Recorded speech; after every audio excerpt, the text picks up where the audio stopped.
L'annonce est tombée aujourd'hui, le 3 février 2025, Apple publie une nouvelle version d'Xcode. Cette version, c'est Xcode 26.3 en Release Candidate, et la feature principale, c'est le support de l'Agentic Coding. Qu'est-ce que ça veut dire concrètement? Jusqu'ici, si tu voulais utiliser toute la puissance de Claude, tu devais passer par le terminal, et les intégrations déjà précédentes étaient plus ou moins limitées. Maintenant, ils ont décidé d'intégrer ça nativement sur Xcode. Apple a choisi deux paramètres. Tu as Anthropic avec Claude Agent et OpenAI avec Codex. Tu peux choisir celui que tu préfères ou même alterner en fonction des tâches. Tous les prompts et les outils que je vais utiliser dans cette vidéo seront disponibles dans le School qui est en description, donc n'hésite pas à le rejoindre pour accéder à toutes les ressources. Avant de passer à la démo, laisse-moi t'expliquer ce qui change vraiment dans Xcode, parce que c'est pas juste Codex ou Claude Agent.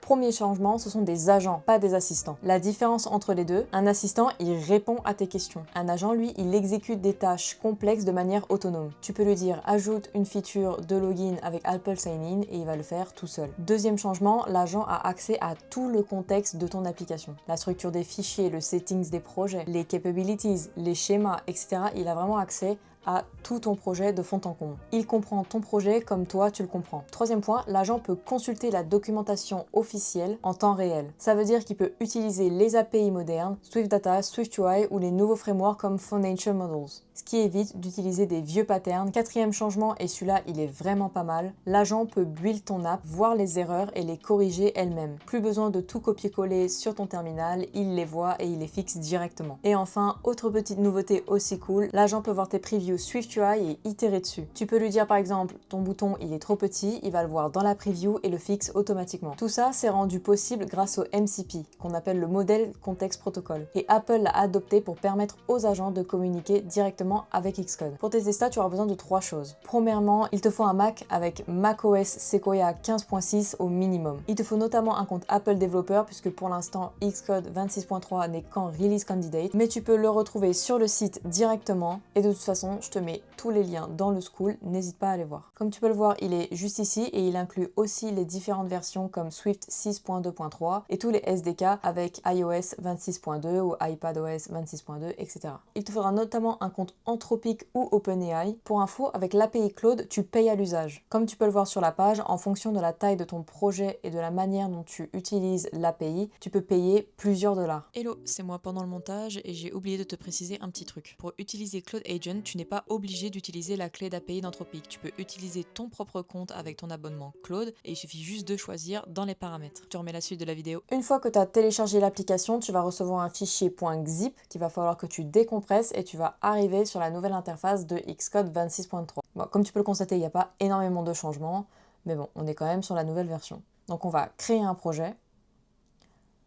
On va utiliser l'application. En product name, je vais l'appeler Agentic Test par exemple. Décidément.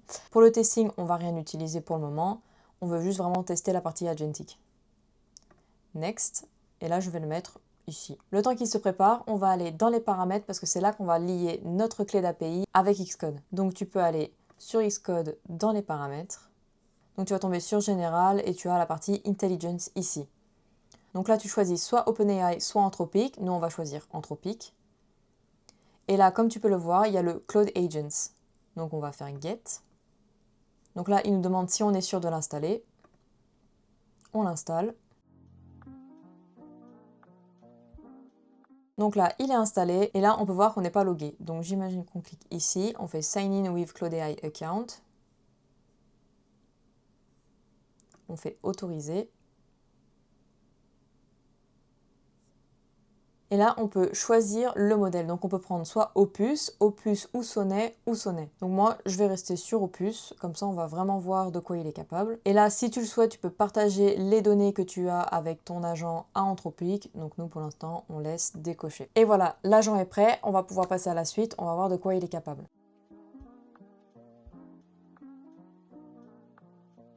Donc maintenant qu'on a notre application, on va aller parler directement à notre Claude. Donc là, on clique dessus, on voit qu'on est avec GPT-5. J'imagine que c'est là, voilà. Là, donc là, on a Anthropic Claude Agents, on va cliquer dessus. Et là, on passe dans une nouvelle conversation avec l'agent Claude. On va vraiment créer une application très très simple. On va dire, je veux créer une application de citations inspirantes, on va utiliser SwiftUI et Swift Data.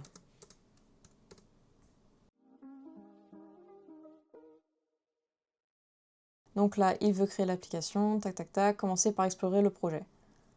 Ok. Donc là, on a toute la to-do. Ok, intéressant. Donc on a la to-do, on voit ce qu'il fait. Est-ce qu'on peut cliquer dessus? Ouais, quand on clique dessus, on a directement accès au fichier qui a été créé. Donc là, pareil, quand on clique, on voit bien ce qui a été ajouté, hein. On a même la petite barre colorée là. Ok, donc là, on a notre Content View. Pour moi, le code me paraît ok, il est plutôt propre. Quand on demande parfois de développer à une IA une certaine fonctionnalité ou autre, il a du mal parfois à se baser sur la doc plutôt récente et ça peut arriver qu'il fasse des choses qui soient dépréciées. Ok. Franchement, c'est vraiment pas mal. Moi, là pour l'instant, ça va, je suis vraiment contente.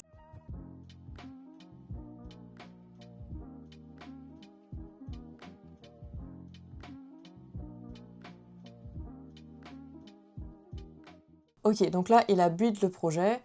L'application de citation inspirante est prête. Voici ce que j'ai créé. Donc là, il nous dit les fichiers qu'il a créés. Un quote avec texte, auteur, his favorite et created at. Le content view. Liste des citations triées par date. Tac, tac, tac. Ok. Data loader, chargement de 8 citations inspirantes par défaut. Ok, bah super intéressant. Du coup, là, on a notre application. On va la lancer directement.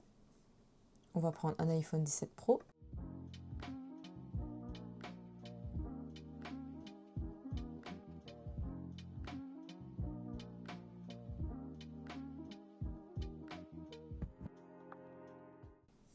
Donc il est juste ici.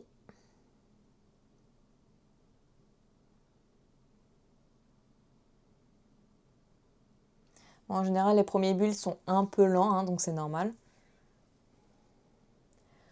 Ok. Bah écoutez, le design est hyper simple, hein, c'est vraiment du Apple-like. Donc si je fais ajouter aux favoris, ça fonctionne. On voit bien le petit cœur. Retirer des favoris, je peux même le partager. Ok. Bah incroyable, ça marche super bien. Tac, si je clique ici, j'imagine que je vais retrouver les favoris. Ok, intéressant. Donc franchement, pour une première itération, c'est vraiment pas mal. Il s'est vraiment basé sur la doc pour créer des composants ou utiliser les bons frameworks au bon endroit. Et pour moi, le code est vraiment très très bon.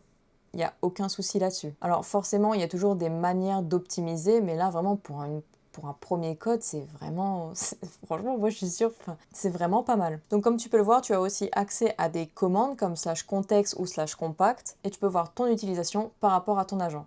Donc là, comme tu peux le voir, on voit le modèle, les tokens utilisés, environ 16%, tous les détails de où est-ce que j'ai utilisé mes tokens et en pourcentage, et tu as accès à tous les MCP tools disponibles. Bien, maintenant qu'on a fait tout ça, on va commencer à vérifier s'il peut vraiment regarder ce qu'il y a dans la preview et faire des mises à jour. Donc déjà, on va rallumer la preview. Donc là, c'est disponible. On va lui dire teste l'application à ma place et regarde s'il y a des erreurs. Bon, même si là, il n'y en aura pas, c'est quand même sympa de voir si Claude arrive à vérifier lui-même. Ok. Donc là, il voit les screenshots, il a lancé les tests et vérifié le rendu des previews pour s'assurer que tout fonctionne correctement. Donc là, on voit qu'il a pris les screenshots de preview, il est en train de lire les fichiers et on va voir ce que ça donne.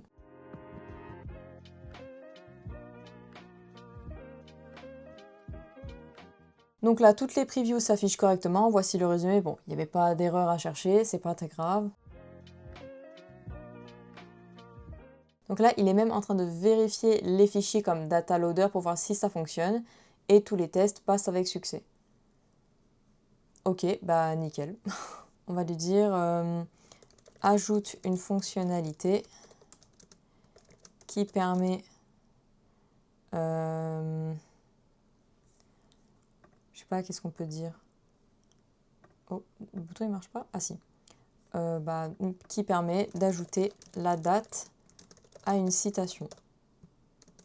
Ou en tout cas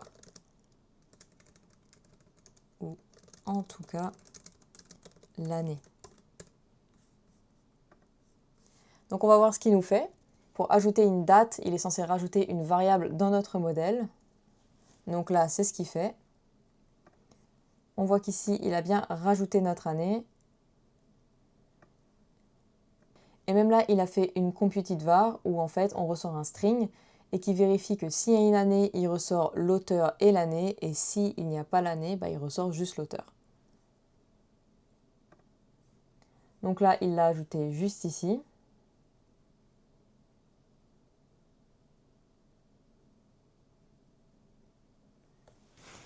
C'est ultra intéressant de voir comment il fait. Il va vraiment regarder la doc, je pense, par derrière. C'est vraiment sympa ce qu'il fait. Ok.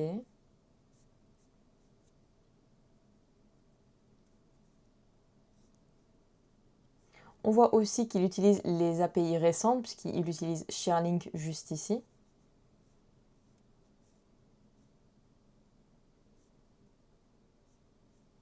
Il build le projet, il regarde les screenshots.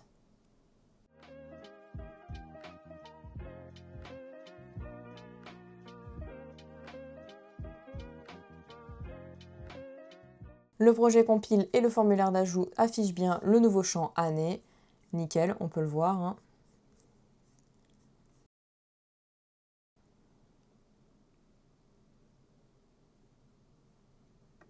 Donc là, forcément, on n'a pas, parce que on n'a pas mis d'année avec l'auteur, mais si on en fait une, on s'abonne.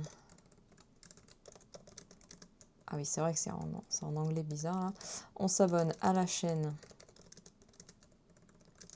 de Okip. Et on va dire que du coup, l'auteur, c'est moi. Et l'année, on est en 2026, ajouté. Et là, on voit bien, on s'abonne à la chaîne de Okip, Okip 2026. Et là, on le voit bien.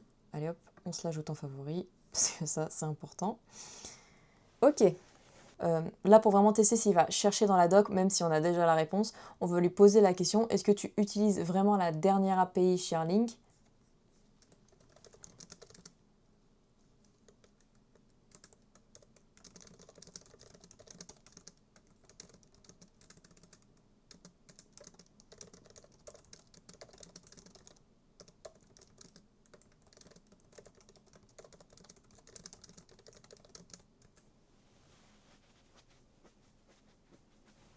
Donc là, je lui ai dit, j'ai un doute sur l'API, tu utilises bien la dernière API ShareLink pour le partage. Et là, on voit bien qu'il va vérifier la documentation Apple, il va chercher. Et oui, l'API ShareLink que j'utilise est bien la bonne, c'est l'API moderne de SwiftUI introduite avec iOS 16. Donc là, on voit qu'il va vraiment chercher dans la documentation. Donc j'imagine que si on clique dessus, on voit exactement tous les résultats avec la recherche qu'il a fait. Donc nickel, donc il va bien chercher dans la documentation Apple. Et ça, je pense que ça peut sauver beaucoup de personnes et beaucoup de temps aussi. Si on prend du recul, qu'est-ce qui change vraiment par rapport à ton workflow d'avant? Avant, pour utiliser l'IA dans ton dev iOS, tu avais plusieurs choix. Soit tu pouvais copier-coller ton code sur Claude AI, mais bon, on sait très bien que personne ne faisait ça, mais c'est quand même une solution qui était proposée.